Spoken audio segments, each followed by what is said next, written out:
তুমি কি ইদানিং রাতের তৃতীয় প্রহরে হঠাৎ জেগে উঠছো?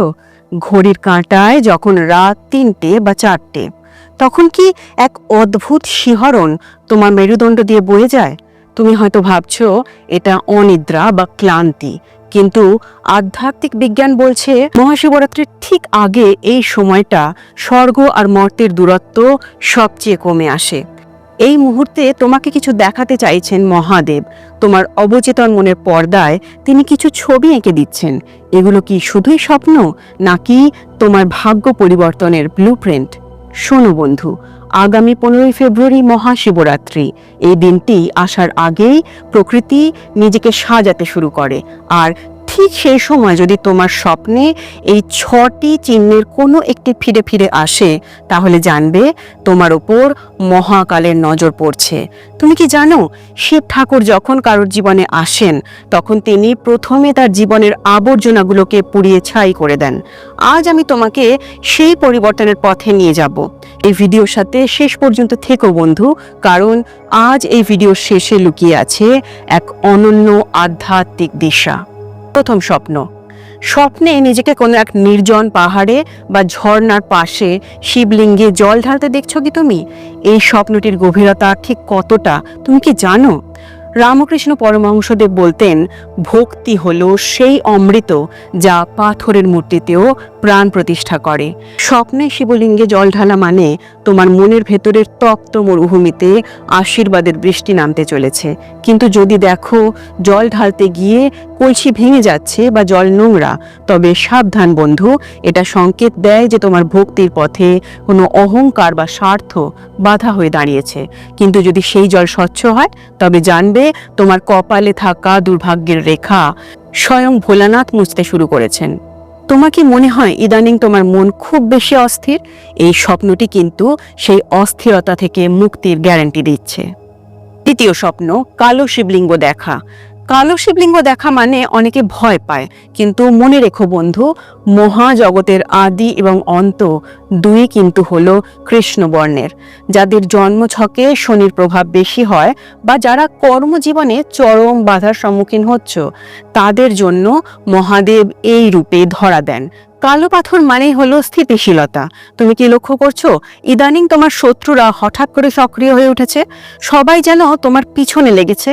এই স্বপ্নটি একটি যুদ্ধের আগাম সংকেত, যে যুদ্ধে তোমারই জয় হবে। মা শারদা বলতেন, সব সময় মনে রাখবে তোমার পিছনে একজন আছেন। এই কালো শিবলিঙ্গ হলো সেই একজন, যিনি তোমার ঢাল হয়ে দাঁড়াবেন তোমার সামনে, তোমাকে রক্ষা করবেন। এটা পেশাগত উন্নতির একটা অভাবনীয় সংকেত। স্বপ্নে বেলপাতা দেখা বা বেল গাছের ছায়ায় বসে থাকা। তুমি কি জানো বেলপাতার 3টি দল আসলে কিসের প্রতীক? আমাদের 3 গুণ, সত্য, রজ আর তম। স্বপ্নে এগুলো দেখা মানে হচ্ছে ঈশ্বর তোমার স্বভাবের আমূল পরিবর্তন করতে চলেছেন।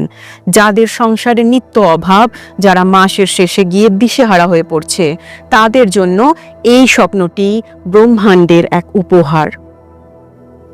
বেলপাতা মহালক্ষ্মীর প্রতীকও বটে।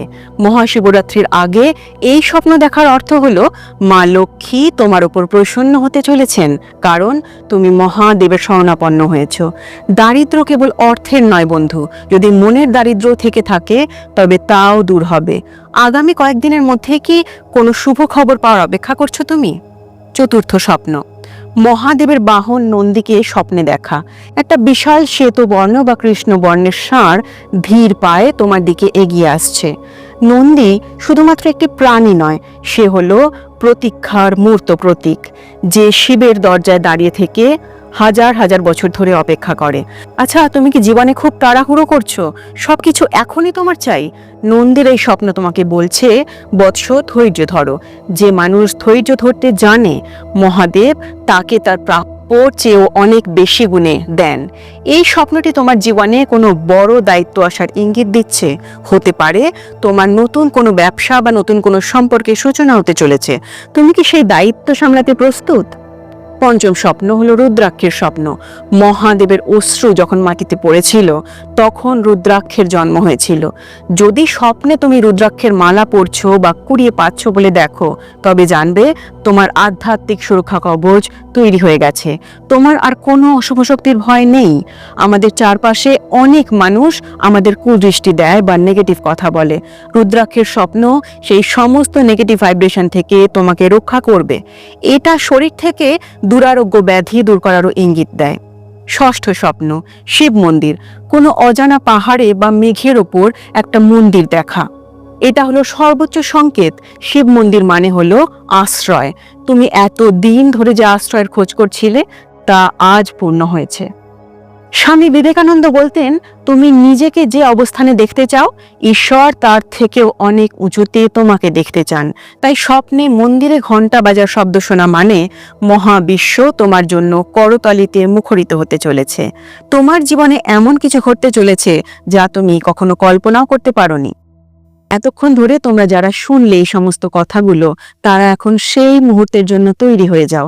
মহাশিবরাত্রি কোনো সাধারণ ক্যালেন্ডারের তারিখ নয়, এটা নিজের ভেতরে শিব ঠাকুরকে জাগানোর দিন। আমি যে মন্ত্রটি দেব এখন, এটা হলো ঋগ্বেদীয় ধারার এক গোপন শব্দ তরঙ্গ।